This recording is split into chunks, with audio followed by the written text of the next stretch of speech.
You know a dude is looking killer when even the other guys are talking about how good he looks. And this very much applies to Eren Jaeger right now. Hello fam, and welcome to A Dash of Salt with AJ.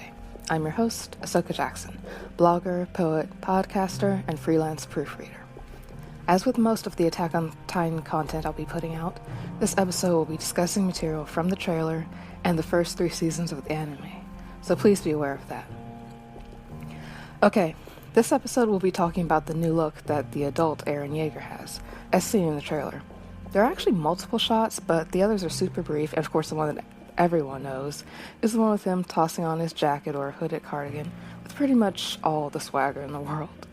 Now, this is probably going to take at least 2 episodes to cover because I'm really getting into some details and background here, and my audience for this would be people who enjoy pondering and discussing that sort of minutia. So for this first installment, I think I'll cover 2 main things. One is a bit of a misconception people have regarding his old and new designs.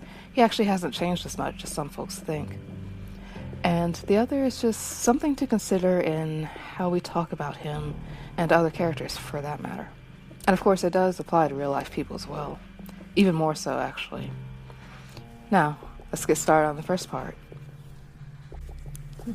You know, people keep saying, "Oh my goodness, Eren is jacked now." Well, yeah, true. Our overachieving workaholic is in insane shape now. But he was already in crazy good shape years ago. In a way, it's like a metaphor for his character overall. Because with Season 4 readers, folks are talking about what an amazing character he is now. And yes, it's true that he's become even more impressive now. But he was always a great character to begin with. He was already awesome in the first 3 seasons. Just not as appreciated for that. And it's kind of sad to see people dissing the younger versions of Eren. In much the same way, we have the changes with his physical design. Yes, Eren is now at his adult height and frame, and I would say he's put on some more muscle bulk, and doesn't have the super lithe, wiry builds that he used to. When he was younger, he was built more like Levi. But guess what? At 15, he was in way better shape than your average adult male in real life. Super sculpted arms, shoulders, and back, and a bloody 8-pack. At 15. And then there's Armin. Armin isn't terribly keen on fighting, by his own admission, is physically weaker than average, and barely passed the physical requirements for graduation. This is just not an area of strength for him. And even he has, a 6-pack? That actually cracked me up when I saw it, because he's not someone you think of as being muscular. But it's explained in canon that the omnidirectional maneuvering, or ODM gear, is very taxing to use and requires a great deal of muscle exertion throughout the body. So these recruits had to make use of a super demanding acrobatic combat and traveling method.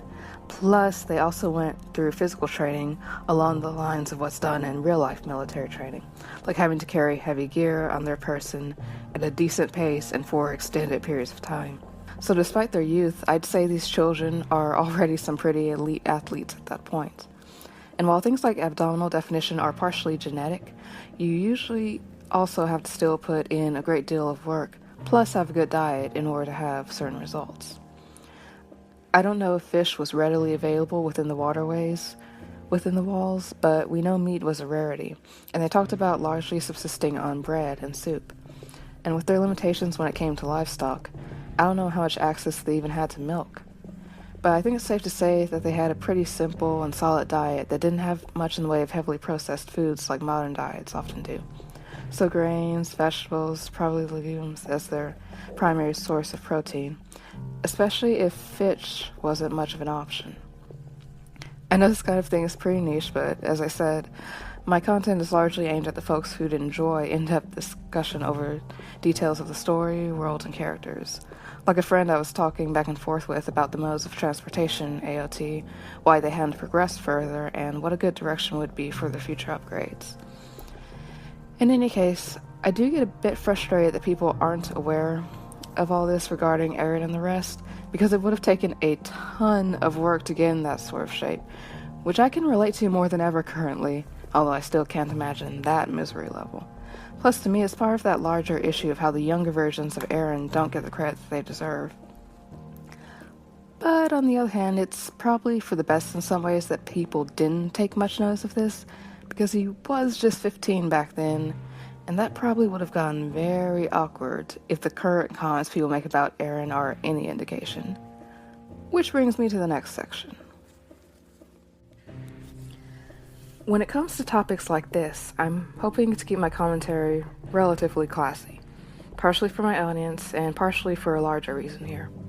Now, it's totally reasonable for folks to comment on how attractive he is, and believe me, I am not immune to the long hair and the tin pack and the low-ride slacks. And there's no doubt that they were showing Eren off there in multiple ways, especially now that he's an adult.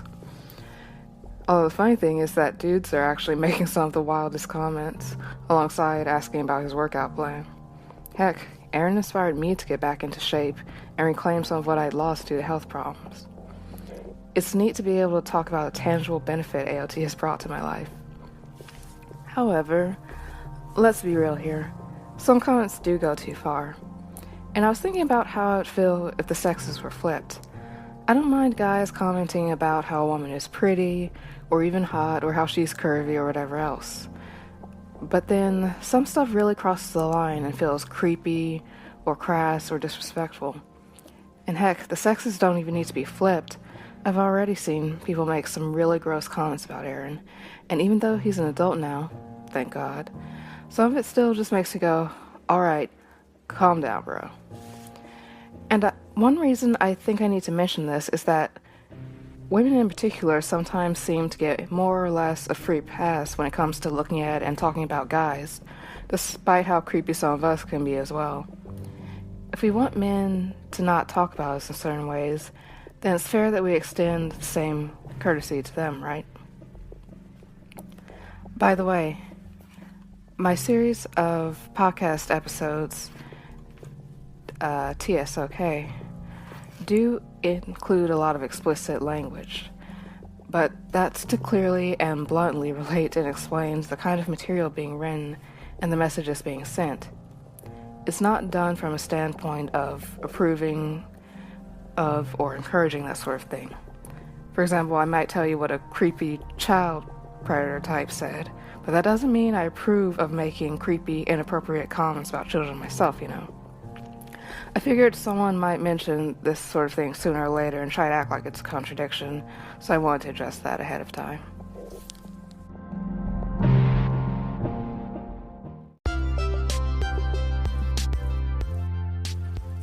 Okay, so we've now looked at things in the context of how Eren already has similar traits in the previous seasons. For the next episode, I want to start delving into the potential significance and symbolism I see with the new character design and what it hints at from a story and character development standpoint when it comes to Season 4. In particular, there's Eren's ability to wield his Titan powers, which kind of leads into the question of what exactly the boy has been up to since we last saw him at the shoreline. I have some theories about that, and a lot of questions regarding him, and also regarding the larger storyline. But in the meantime, thanks for hanging out with me today. I hope you enjoyed today's episode. And if you've been enjoying the show, please don't forget to subscribe and leave a like, share, or review on Apple Podcasts, iHeartRadio, YouTube, Spotify, social media, or whichever platform you use to listen. Be blessed and stay salty.